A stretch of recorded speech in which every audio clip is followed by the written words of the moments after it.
શું કે અમે હાઇડ્રો પ્રોજેક્ટ નહીં ચાલવા દેવાના, આવા ડુંગરનો પ્રોજેક્ટ નહીં ચાલવા દેવાના. પણ હું એમને એક વાત કહું છું, झूठ बोले कौआ काटे, काले कौए से डरियो. તો આ મંત્રી તમને જૂઠું જૂઠું બોલવા આવે છે, ચૂંટણી આવે છે એટલે એમના વોટ તોડવાના છે. તો શું કે આદિવાસી ભોળી પ્રજા છે, તો આદિવાસી સમાજને કેવી રીતે આપણે રાખીએ?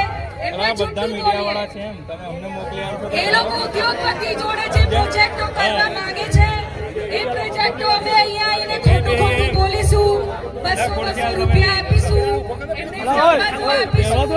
આદિવાસી સમાજ એ અમારું માનશે. તમારા મંત્રીઓ અને જેટલા હોદ્દાવાળા બીજેપીના અહીંયા બેઠા હતા એમને હું એક વાત કરવા માંગુ છું, તમારો જૂઠ હવે નહીં ચાલે, તમારો જૂઠ હવે નહીં ચાલે. આદિવાસી સમાજ જાગૃત થઈ ગયું છે અને જે પણ પ્રોજેક્ટો આ લોકો કોર્ટમાં લાવ્યા છે એ પ્રોજેક્ટો એ લોકો ચૂંટણી પછી પાછું ચાલુ કરશે. એમની વાતોમાં આવતા નહીં. તાલુકા જિલ્લામાં બીજેપીને ઘર ભેગા કરો,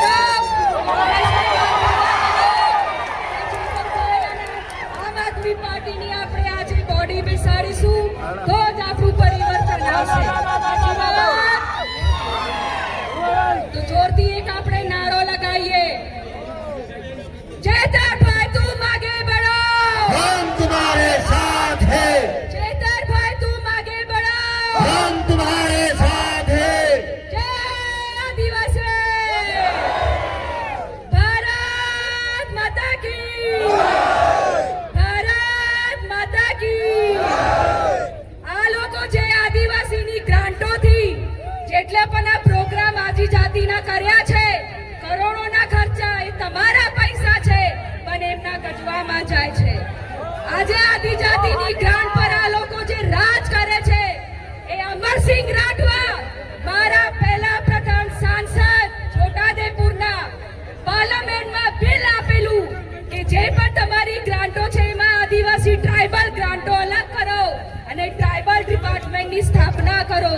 તો આ ટ્રાઇબલ ડિપાર્ટમેન્ટની સ્થાપના અમરસિંહભાઈ રાઠવા મારા પિતાશ્રીએ પાર્લામેન્ટમાં બિલ પાસ કરાવીને કરાવી. અમને તો ખબર પણ નહીં હોય આદિજાતિની કેટલી ગ્રાન્ટો આવે. અડધા તો મારા ત્યાં નોકરી કરતા હતા અને બોલે છે અમરસિંહ રાઠવાએ હું કર્યું, તું જ્યાં બેઠી છે ને એ પાયો અમારા ત્યાંથી ખોદેલું છે. જામલી મુકામે ગૌચર જમીનમાં બંગલા પેટ્રોલ પંપ બનાયા, ખબર કે નહીં? વિરોધ પક્ષના નેતાના નજર નીચે તો કેમ કોઈ અવાજ નથી ઉઠાવતું? હું સાઠગાંઠ છે એ સમજી લેવાની જરૂરત છે. જેટલી પણ આ ગ્રાન્ટો છે તમારા હક અધિકારનું છે.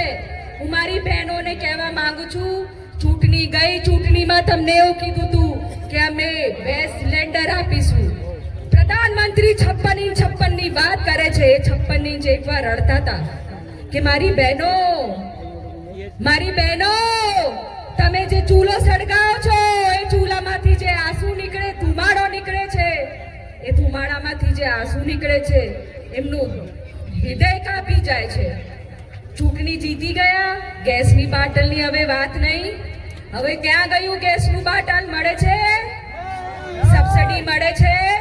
હું મારી બહેનોને પૂછવા માંગુ છું, ઘરમાં ઝઘડા ખાલ્યા કે નહીં? હું મારા યુવાનોને પૂછવા માંગુ છું, કેટલા યુવાનો કોલેજ જાય છે અને કેટલા યુવાનોને કોલેજથી કાઢી નાખ્યો? કેટલા યુવાનોને કોલેજથી કાઢી નાખ્યો? આમાં શરમાવાની વાત નથી.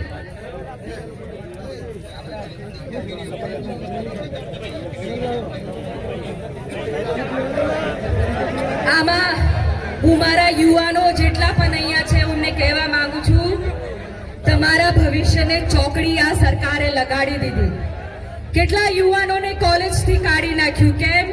કેમ કે ફીસ નથી ભરી શકતા અને એ ફીસનો સહારો મદદ માટે આદિજાતિમાંથી ગ્રાન્ટો આવી દીધી, એને સબસિડી કહેવાય. એ સબસિડી કેટલા વર્ષોથી બંધ કરી દીધી.